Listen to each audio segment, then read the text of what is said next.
How's it going, everyone? College Lefty, and in this video I'm going to be explaining how to unlock the finest flashback Cody Bellinger from last year's game, as well as Cy Young Jake Arrieta. Both of them are 99 overall, and they are exclusive to the upcoming event that will be released tomorrow afternoon.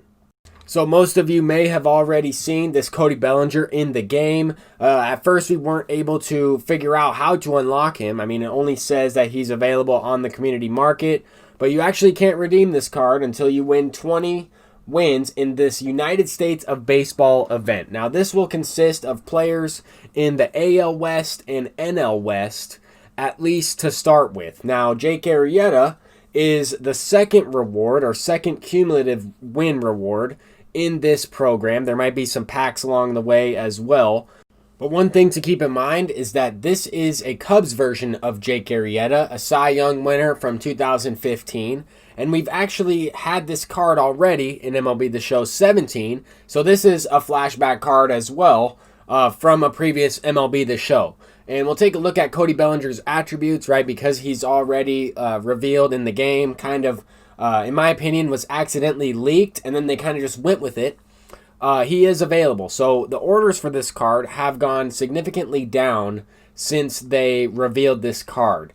Now, the only way to use them is in Battle Royale, but that will change. I'm thinking that people will be able to get this card fairly quickly, depending on how many innings those event games are. But this is kind of what Jake Arrieta could look like. Remember, in MLB The Show 17, the attributes capped out at 99. So his attributes may be close to 125 in a couple of categories. Now, another thing I'm thinking about is the fact that the first reward in this event is a West player in Cody Bellinger for the Dodgers. The second reward at 40 wins is a Cubs player in the Central Division in this Jake Arrieta. So I'm thinking this kind of reminds me a little bit like the Forever event from previous MLB The Shows, also in MLB The Show 17 here.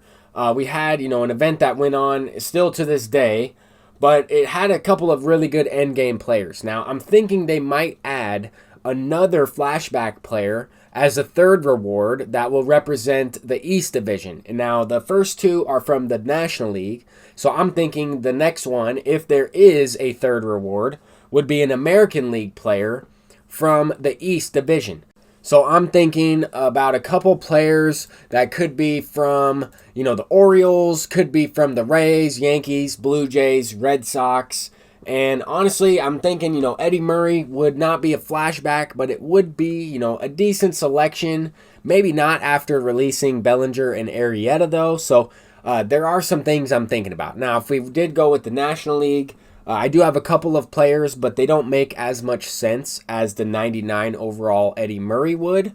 But at the same time, Eddie Murray was also an event reward earlier on. I'm just kind of speculating. I'm predicting a few things. But to kind of get back on track with the Forever event, I think we might end up seeing a Forever event after this one, or after this 3-week-long event that's going to be going on starting tomorrow, starting with the West Division, right?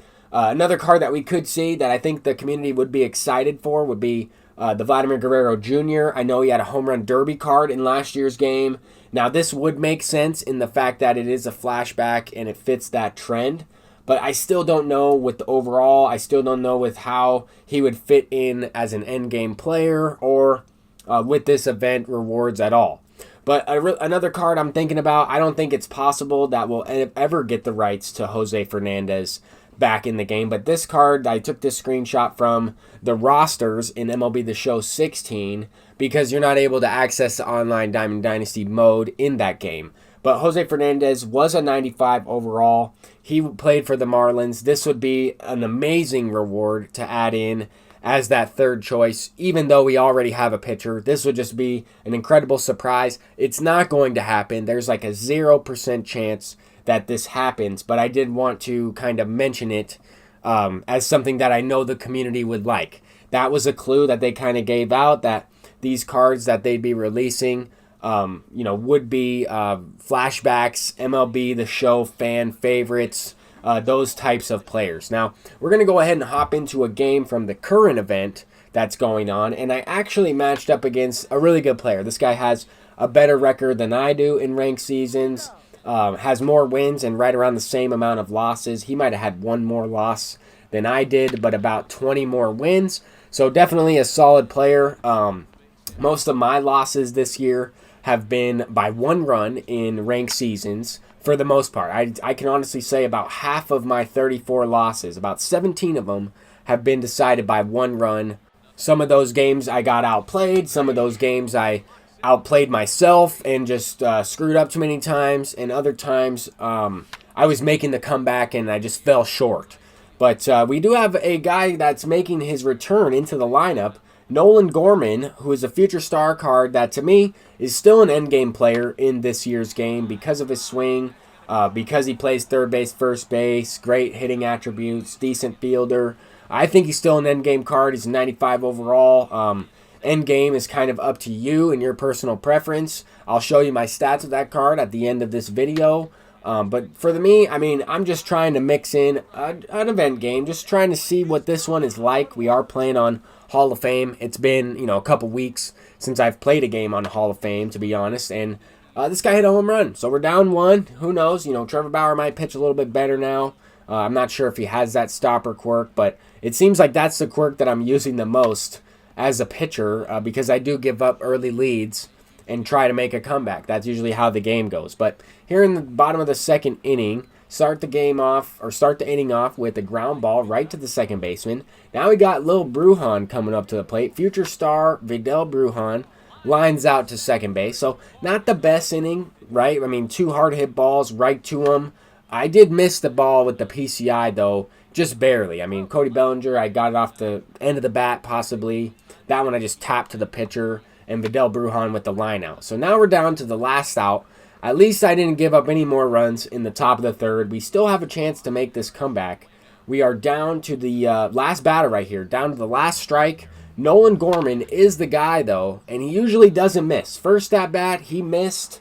I was way too early. That time we wait on it, smack it with the perfect to tie the game up. And now I'm looking to win it right here. I mean, if I was more patient with Jeimer Candelario in that last at bat, I would have been able to walk it off. I had ball four, and I swung at it, I think, twice. Here we had a great pitch to hit with Juan Soto, and not able to walk it off in the bottom of the third inning, but we do have to hold them in the top of the fourth. We're also going to Garrett Crochet here. Probably the best lefty in the entire game, in my opinion. He's probably the lefty I see the most often, too, because he's very easy to get. But to me, I think he's better than Billy Wagner. His motion's more fluid.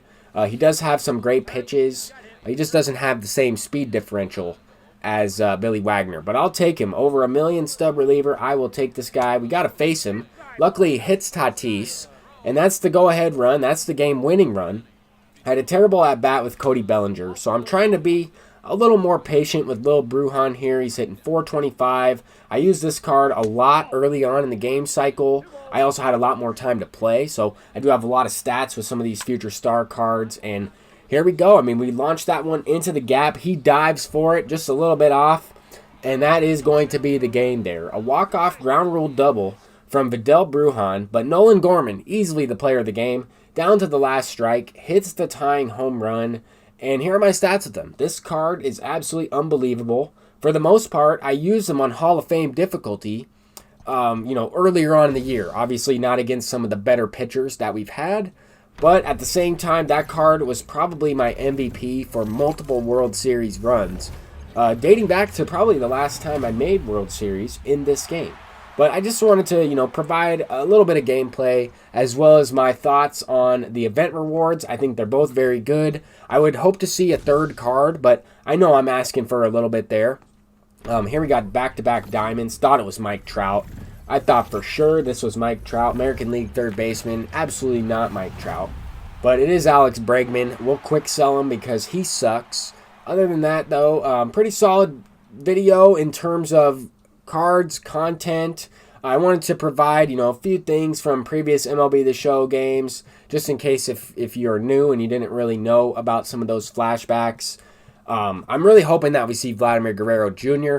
chosen as that third reward, if there is a third reward at all, right? We don't know. I'm just guessing. I'm just predicting, but these are some things that I kind of think about when I make my prediction videos, and really those have been pretty much on point this year. You know, I predicted a few of these cards, like Cody Bellinger, like Jake Arrieta. I predicted a few of these cards, or at least was talking about them, hoping to see them back into the game.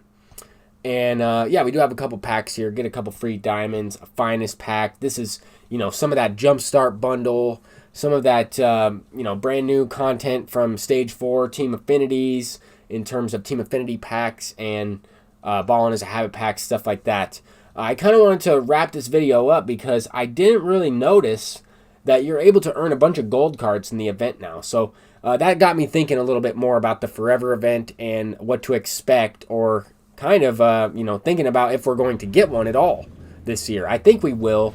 It seems like it's coming around to about that time, but that's going to do it for this video. Hopefully you all enjoyed. Peace out.